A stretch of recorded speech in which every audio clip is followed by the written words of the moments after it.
আজি ইউটিউব চাই আছিলোঁ। ইউটিউবত ইৰফান পাঠান নহয় আকৌ ইৰফান খান ফিল্ম এক্টৰ প্ৰখ্যাত তেওঁ ঢুকাইছে ইতিমধ্যে।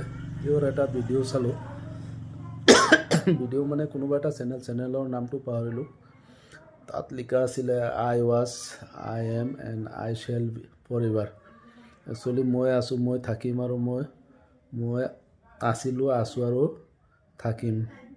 তেওঁৰ ইউটিউব বাক্যৰ পৰা এটা বস্তু শিকিলোঁ। মই ভাবিছিলোঁ ইউটিউব নচলাওঁ আৰু ইমান কষ্ট কৰিলোঁ 3 বছৰ ধৰি মনিটাইজ নহয়, কোনো ভিডিঅ' ভাইৰেল নহয়। চ' ইউটিউব এৰিম আৰু এইবাৰ 20 তাৰিখৰ পিছত এৰি দিম।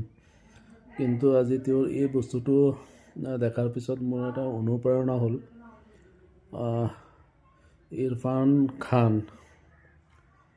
প্ৰখ্যাত অভিনেতা, হয়তো শ্বাহৰুখ খান বা ছালমান খানহঁতৰ নিচিনা হ'ব নোৱাৰিলে, কিন্তু এক্টিং তেওঁৰ কোনো গুণে কম নাছিলে তেওঁলোকতকৈ। তেওঁৰ এই বাক্যশাৰী চোৱাৰ পিছত মই আছিলোঁ, মই আছোঁ আৰু মই থাকিম। আৰু এটা বাক্য ক'ৰবাত দেখা পাইছিলোঁ, এইটো অসমীয়াত লিখা আছিলে, কোনোবা ফাৰ্মাচী চাগে। তাত লিখা আছিলে অতীত মধুৰ, বৰ্তমান গধুৰ আৰু ভৱিষ্যত চিন্তাৰে ভৰপূৰ। দুটা বাক্যৰ মাজত সামঞ্জস্য আছে, মিল আছে। আপুনি চিন্তা কৰক, কল্পনা কৰক, আপোনাৰ অতীত যেনেকুৱা আছিল, বৰ্তমান কেনেকুৱা, আৰু ভৱিষ্যত চিন্তাৰে ভৰপূৰ। ঠিকেই কৈছে। গতিকে অতীতত যি আছিলোঁ, বৰ্তমান কি আছোঁ, আৰু ভৱিষ্যতেও সেই একেই থাকিম। চ' কোনো বস্তু সহজে এৰি নিদিওঁ। যোৱাকালি এটা বস্তু বিচাৰিছিলোঁ, কাৰোবাৰ পৰা নিদিলে, মোক মানা কৰিলে ডাইৰেক্ট, একো নাই। কিন্তু তেওঁলোকৰ এই দুটা বাক্যৰ পৰা মই বহুত বস্তু শিকিলোঁ আজি। গতিকে মই ভাবোঁ ইউটিউব চলাম মই। কোনোবাই মন গ'লে চাব, কোনোবাই মন গ'লে এৰি যাব, ভিডিঅ'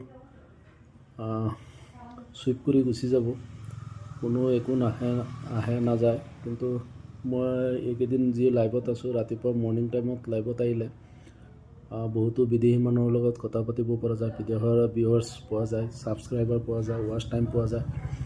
গতিকে মই ভাবিছোঁ মই ব্লগ ভিডিঅ' বনামেই ইউটিউবৰ বাবে ব্লগ ভিডিঅ' বনাম, লগতে মই লাইভত থাকিম। চাওক, আমাৰ ইয়াৰ মানুহে সহযোগ কৰক নকৰক, বাহিৰৰ মানুহেতো সহযোগ কৰি আছে। মোক চিনি নাপায় কোনেও, ফৰেনৰ মানুহে, কিন্তু তেওঁলোকে সুধিছে ছাবস্ক্ৰাইব কৰি, তাৰপিছত কৈছে মই ছাবস্ক্ৰাইব কৰিছোঁ আপোনাৰ চেনেল, লগে চাইছোঁ মই চেনেল, আৰু এটা মোবাইলত তাত ছাবস্ক্ৰাইবাৰ বাঢ়িছে। গতিকে মন নাভাঙো, ইৰফান খানৰ নিচিনাই ক'ম, মই আছিলোঁ, আছোঁ আৰু ভৱিষ্যতেও থাকিম। আৰু ফাৰ্মাচীত চোৱা বাক্যশাৰী মনত ৰাখিম মই। অতীত মধুৰ আছিলে, বৰ্তমান গধুৰ যদিও ভৱিষ্যত চিন্তাৰে ভৰপূৰ। হয়তো চিন্তা কৰিম, নতুনকৈ চিন্তা চৰ্চা কৰিম, কেনেকৈ উন্নতি কৰিব পাৰোঁ, ইউটিউব কেনেকৈ চলাব পাৰোঁ। ধন্যবাদ।